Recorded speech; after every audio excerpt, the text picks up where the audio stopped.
BrahMos missile हमने Philippines को 375 million dollars में लास्ट ईयर बेचा था। वो भारत का जो मिड डे मील स्कीम है उसमें भी वो इंटरेस्टेड है, उसको भी इंडोनेशिया में वो इसको ऐसे कैसे रिप्लिकेट करने का चाहते हैं। तो जो ब्रह्मोस जो मिसाइल है, आपको मालूम होगा, ये एक जॉइंट वेंचर है बिटवीन इंडिया एंड रशिया। जो भी रहते हैं वहां पे अपनी आर्म मिलिशिया बना रहा है, एक टेररिस्ट वाटर मिलिशिया बना के वो उस आइलैंड्स को कब्जा कर रहा है। और वहां पे टेरिटोरियल जो बोलते हैं सलामी स्लाइसिंग वाटर वाटर बॉडीज में वो कर रहा है।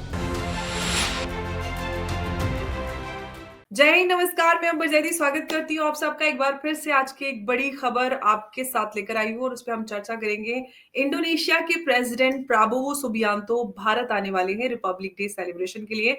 और इस रिपब्लिक डे सेलिब्रेशन पर बड़ी डील भारत के साथ डिफेंस डील होने वाली है, जिसमें अब परचेज ब्रह्मोस मिसाइल की बात हो रही है, इसको परचेज करने की, और साथ ही साथ सुखोई फाइटर एयर जो एयर जेट मेंटेनेंस है उसकी भी डील लेने वाली है। ये बहुत बड़ी बात है और इसी पे हम चर्चा करेंगे। आज हमारे साथ जुड़े हैं उमेश अग्रवाल जी, बहुत बहुत स्वागत है आपका। और साथ ही साथ उमेश जी, ये भी खबर है कि रिपब्लिक डे परेड में 400 मिलिट्री पर्सनल इंडोनेशिया के भारत में आने वाले हैं और पार्टिसिपेट करेंगे। बड़ी खबर है, किस तरह से देख रहे हैं? आपका बहुत बहुत स्वागत है। जय हिंद, नमस्कार। अंबर जी, जय सिया राम। जय सिया राम। अंबर जी, देखिए, बहुत ही बड़ी खबर है क्योंकि इंडोनेशिया एक बहुत ही प्रमुख नेशन है मुस्लिम वर्ल्ड में। और आप देखिए, ये तीसरा साउथ ईस्ट एशियन कंट्री है जिन्होंने ब्रह्मोस मिसाइल की मांग की है। ब्रह्मोस मिसाइल हमने वियतनाम को 375 बिलियन डॉलर्स में नहीं, फिलीपाइंस को 375 मिलियन डॉलर्स में लास्ट ईयर बेचा था। ठीक है, अभी बात चल रही है वियतनाम से बेचने का उनको 700 मिलियन डॉलर्स में। अब प्राबो सुबियांतो जो इंडोनेशिया के प्रेसिडेंट है, वो रिपब्लिक डे में चीफ गेस्ट बन के आने वाले हैं। और जब ये चीफ गेस्ट बन के आने वाले हैं, apart from the defence and the military ties आप बात कर रहे हैं, वो भारत का जो मिड डे मील स्कीम है उसमें भी वो इंटरेस्टेड है, उसको भी इंडोनेशिया में वो इसको ऐसे कैसे रिप्लिकेट करने का चाहते हैं। और भारत ने जो अपना डिजिटल पब्लिक इंफ्रास्ट्रक्चर बनाया है उसको भी वहां पे वो उसको भी अपनाना चाहते हैं। चलिए बात करता हूँ, अब मैं बात करता हूँ डिफेंस में। आपने एक बहुत ही अच्छी बात की कि सुखोई 30 का जो जेट्स है उसके मेंटेनेंस के लिए आ रहे हैं। सुखोई जेट्स रशिया ने बनाया है, ठीक है। अब इसकी मेंटेनेंस, रिपेयर्स और ओवरऑलिंग का कॉन्ट्रैक्ट भारत भारत के पास आ रहा है। मलेशिया ऑलरेडी हमसे बातचीत कर रहा है, इंडोनेशिया भी अभी बातचीत कर रहा है। इसका मतलब ये है कि रूस अपने जो फाइटर एयरक्राफ्ट बनाता है उसके मेंटेनेंस के लिए वो काम नहीं कर पा रहा, जिसके कारण उन्होंने शायद भारत से आग्रह किया होगा कि आप इसका जो कॉन्ट्रैक्ट्स आते हैं आप ही इसकी मेंटेनेंस, रिपेयर्स और ओवरऑलिंग कर लीजिए। क्योंकि रशिया भारत को ट्रस्ट करता है, उसने चाइना को नहीं बोला है, उसने भारत को बोला है। तो आप समझ जाइए कि Bharat is emerging as a military industrial complex यहाँ पे, जिसमें मेंटेनेंस, रिपेयर्स और ओवरऑलिंग तो होता ही है। That is the first level of work. आगे आगे होता है डिजाइन एंड डेवलपमेंट, जो हम देख ही रहे हैं। मेक इन इंडिया के इनिशिएटिव में गवर्नमेंट ने इतने सारे जो टेस्टिंग इंस्टीट्यूट खोल रहे हैं और जिस हिसाब से लोग प्राइवेट सेक्टर पार्टिसिपेशन की बात कर रहे हैं, तो उसमें बहुत सारे डिजाइन और प्रोडक्शन लाइन वो और इंडिजिनस कंपोनेंट्स यूज करने की बात भी कर रहे हैं। और साथ में हम एक्सपोर्ट की भी बात कर रहे हैं। तो ये सब चीज इंक्लूडेड है इसमें। तो जो ब्रह्मोस जो मिसाइल है, आपको मालूम होगा, ये एक जॉइंट वेंचर है बिटवीन इंडिया एंड रशिया। इसकी स्पीड है, जो ये एक सुपरसोनिक मिसाइल है जिसकी स्पीड है 3 times the speed of the sound. Mark 3 का स्पीड है, ठीक है। और इसमें एक ही चीज है कि ये 3 कंट्रीज मिसाइल्स इसके लिए लेना चाहती है क्योंकि चाइना साउथ चाइना सी में बहुत ज्यादा इंकर्शन कर रहा है। वो वहां पे जाके टेम्पररी आइलैंड्स बना के वो वहां पे जितने भी कोरल रीफ्स जो भी रहते हैं वहां पे अपनी आर्म मिलिशिया बना रहा है, एक टेररिस्ट वाटर मिलिशिया बना के वो उस आइलैंड्स को कब्जा कर रहा है। और वहां पे टेरिटोरियल जो बोलते हैं सलामी स्लाइसिंग वाटर वाटर बॉडीज में वो कर रहा है। तो वहां पे ये सब कंट्रीज ने बोला है कि आप हमको एक ब्रह्मोस मिसाइल सिस्टम दीजिए, जिसको रख के हम चाइना को बता सकते हैं कि भैया आप मत करिए, ठीक है।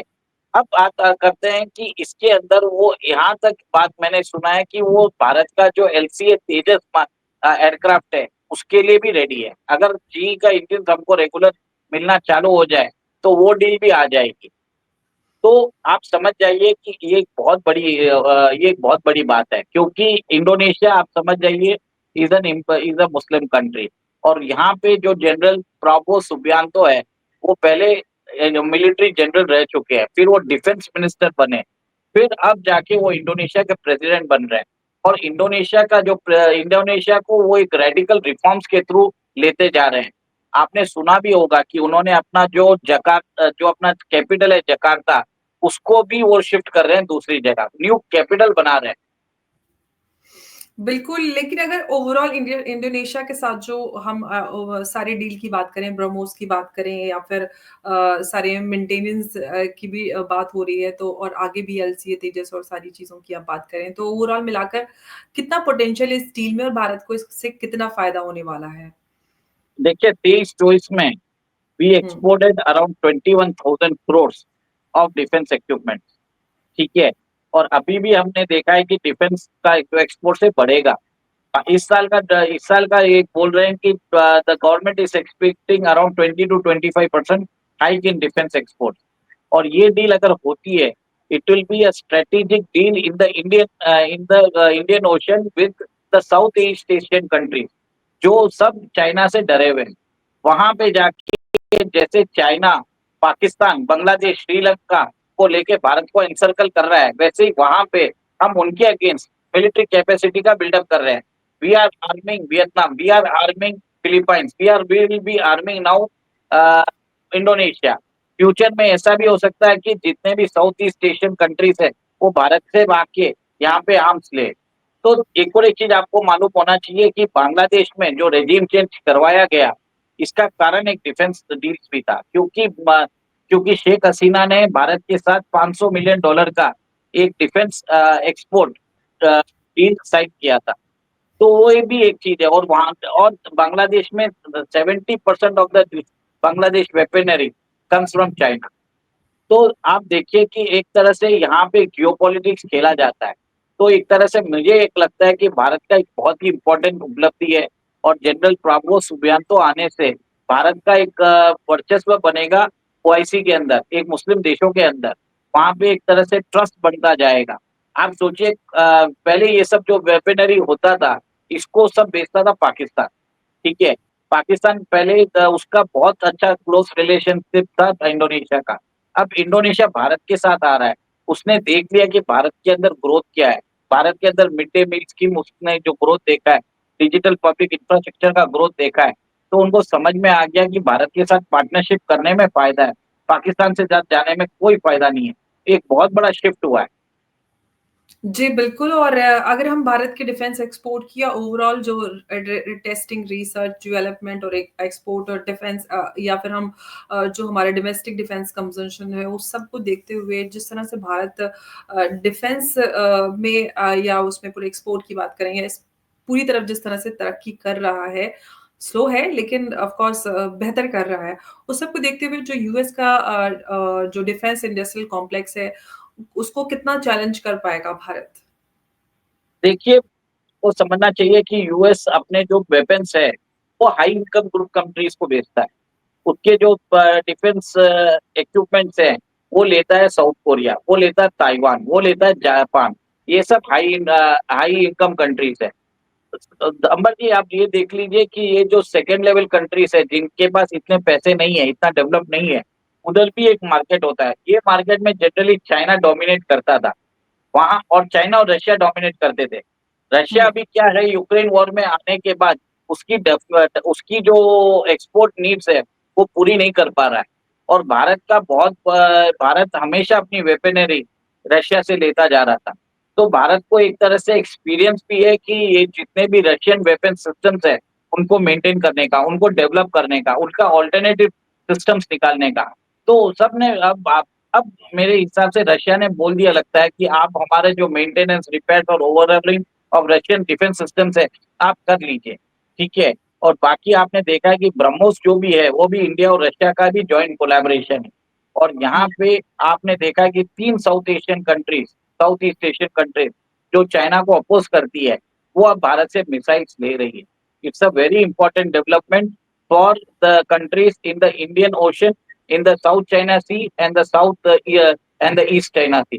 जिसके कारण चाइना के जो एम्बिशियस प्लान है कि वहाँ पे वो आइलैंड्स कैप्चर करके उसके जो रिसोर्स है एक्सट्रैक्ट कर सकता है, उसके भी प्लान्स को एक धक्का लगा है। जी, बिल्कुल, तो कहीं न कहीं कह सकते हैं कि जो डिफेंस मार्केट में जो आपने कहा था कि सेकंड लेवल जो या सेकंड लेवल इनकम ग्रुप वाली जो कंट्रीज़ हैं, उसमें रशिया और चाइना पूरी तरह से लीड कर रहे थे। अब उसमें तीसरा एक लीडर भारत बनकर उभर रहा है। तो क्या जो रशिया के साथ भारत की एक स्ट्रैटेजिक पार्टनरशिप है, क्लोज़ रिलेशन है और जिसको रशिया ने भी कहा है कि टाइम टेस्टेड रिलेशनशिप या फ्रेंडशिप भारत के साथ है। उस पर कितना असर पड़ेगा या फिर कोऑपरेटेड एक दूसरे के साथ रहकर उसमें आगे बढ़ने वाले हैं? देखिए, भारत और रशिया का जो रिलेशनशिप है वो डेवलप ही होने वाला है। क्योंकि हुँ, रशिया जानता है कि भारत जो वेपन सिस्टम्स है, उसकी जो टेक्नोलॉजी है, उसको रिवर्स इंजीनियर नहीं करेगा। चाइना क्या करता है कि रशियन वेपन सिस्टम को रिवर्स इंजीनियर करके, उनकी टेक्नोलॉजी को समझ के, वो कॉपी करके बनाता है, मास प्रोड्यूस करता है। ये चाइना को महारत है। तो रशिया डरा हुआ है चाइना से, तो वो अपनी क्रिटिकल टेक्नोलॉजी चाइना के साथ शेयर नहीं करता है। वो सिर्फ भारत के साथ शेयर करता है क्योंकि उसको मालूम है भारत अगर कुछ भी करेगा तो रशिया से लाइसेंस लेगा, प्रोडक्शन करने का लाइसेंस लेगा और उसको रॉयल्टी भी देगा। चाइना के साथ ऐसा नहीं है, चाइना कॉपी करेगा, फास्ट प्रोड्यूस करेगा और फिर उस रशियन मार्केट में जाके चाइनीज़ वेपन्स बेचेगा सस्ते में।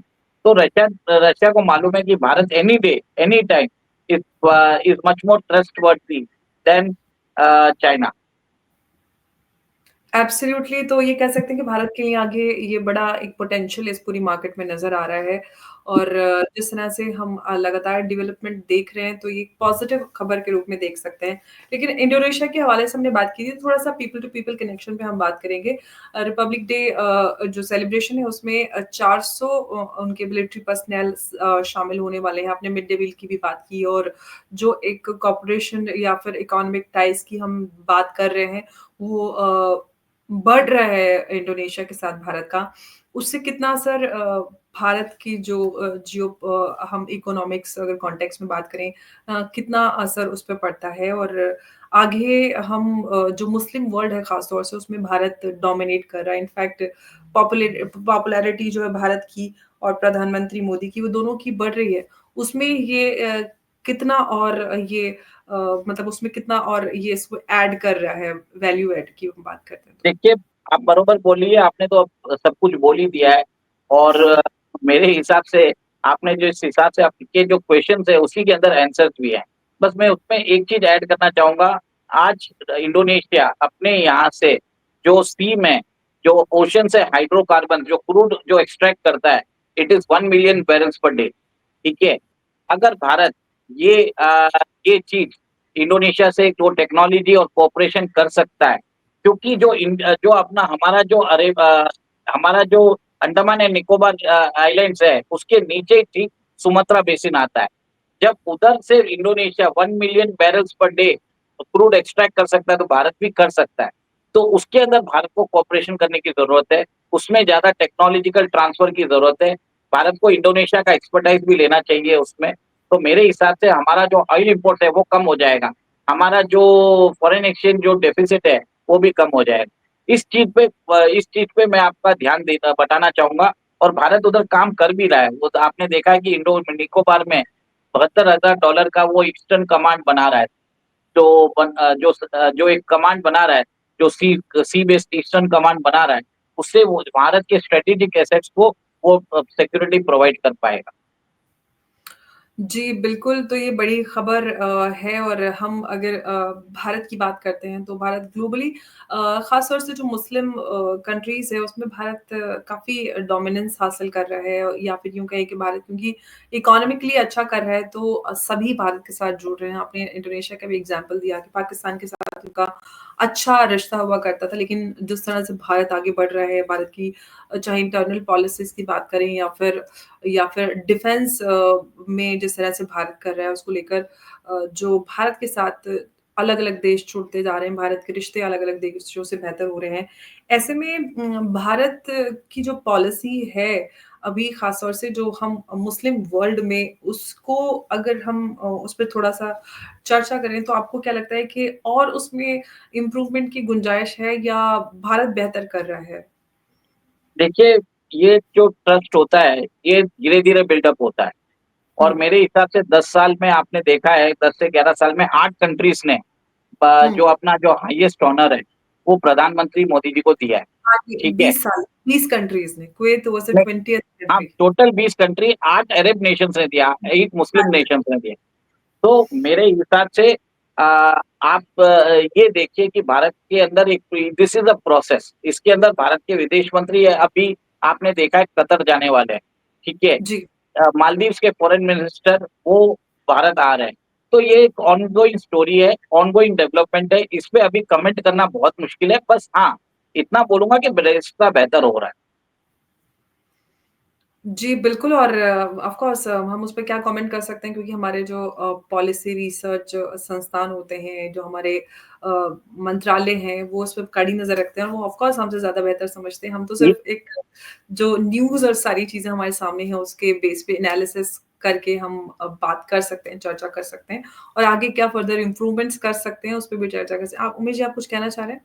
बस इतना ही बोलूँगा this is a developing story आगे भी हम इस पे बात करते रहेंगे और इसमें इसमें और आगे जो अगर इम्प्रूवमेंट होता है, कोई विश्लेषण हमें नज़र आता है, वो आपके हुँ। सामने हम प्रोवाइड करते रहेंगे। एब्सोल्युटली लगातार जो भी इस तरह से चाहे डिफेंस की कोई खबर हो या फिर कोई भी भारत की फॉरेन पॉलिसी या फिर इंटरनेशनल पॉलिसी कहें, उससे जुड़ी हुई जो भी खबर होती है, हम उस पे लगातार चर्चा करते रहते हैं और आगे भी इस पर कोई भी अपडेट आएगा हम उस पर बात करेंगे क्योंकि रिपब्लिक डे सेलिब्रेशन बहुत ज़्यादा दूर नहीं है और कौन-कौन से देशों के जो चीफ हैं या उनके प्रेज़िडेंट्स या फिर प्राइम मिनिस्टर्स भारत आते हैं ये हम आगे चर्चा करेंगे। अभी फ़िलहाल लास्ट लास्ट ईयर जो रिपब्लिक डे में चीफ गेस्ट थे, वो इजिप्ट के प्राइम मिनिस्टर सीसी जी आए थे और अभी इस साल देखिए इंडोनेशिया के प्रधानमंत्री prabowo prabowo सुबियांतो आए हैं।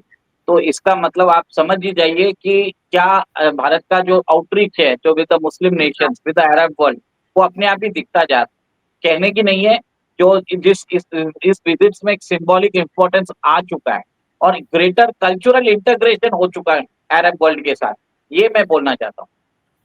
या फिर हम बात करें कि हमारा जो ये पूरा रीजन है उसमें भारत जो डोमिनेंस हासिल कर रहा है वो भी एक हम उसको कह सकते हैं क्योंकि कल्चरल तो है ही प्लस अगर हम रीजनल बात करें क्योंकि हमारे इस पूरे रीजन में भारत एक लीडर के रूप में आगे बढ़ रहा है, वो भी एक देखिए है। देखिए जो इनफैक्ट मालदीव ग्लोबल साउथ की बात करें तो ग्लोबल साउथ का लीडर भी भारत माना जा रहा है। जी, बिल्कुल।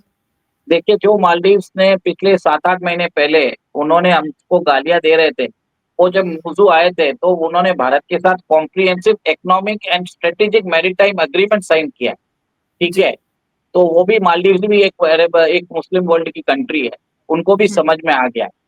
और India has emerged as a voice of the global south as a trusted voice. इसके ऊपर एब्सोल्यूट रिलायबल कर सकते हैं। इसमें ग्रोथ होती है, म्यूचुअली एक्सक्लूसिव ग्रोथ होती है। ओके, ऐसा नहीं है कि चाइना के जैसे हम डेट ट्रैप डिप्लोमेसी देखते हैं। किसी के भी जाके पोर्ट खरीद लेते हैं और उसको बोल देते हैं कि बॉस आप पहले तो पोर्ट बिल्डअप करते हैं, फिर उसपे बिज़नेस नहीं आता, फिर हम वैसा कब्ज़ा नहीं करते। We provide soft aid, we provide letters, we line of credit हम प्रोवाइड करते हैं। There is a difference between what India does and what China does. Let the world know about that. Absolutely और यही वजह है कि दुनिया भर के जितने भी मुल्क हैं, ग्रोइंग इकोनॉमीज़ हैं चाहे हम पूरे ग्लोबल साउथ की बात करें या हम अपने पूरे इस रीजन की बात करें, भारत पर भरोसा करते हैं सारे ही देश और यही वजह है कि भारत तेज़ी से तरक्की कर रहा है और जो भरोसा है अलग-अलग मुल्कों का वो भारत के ऊपर बना हुआ है और इसी तरह से भारत आगे बढ़ रहा है सबके भरोसे को कायम रखते हुए। और आगे इस खबर पर जो भी अपडेट होगा हम आपके साथ साझा करेंगे और इस पर चर्चा भी करेंगे। आज के इस सेशन के लिए उमेश जी आपका बहुत-बहुत धन्यवाद। जय हिंद, नमस्कार। जय सिया राम।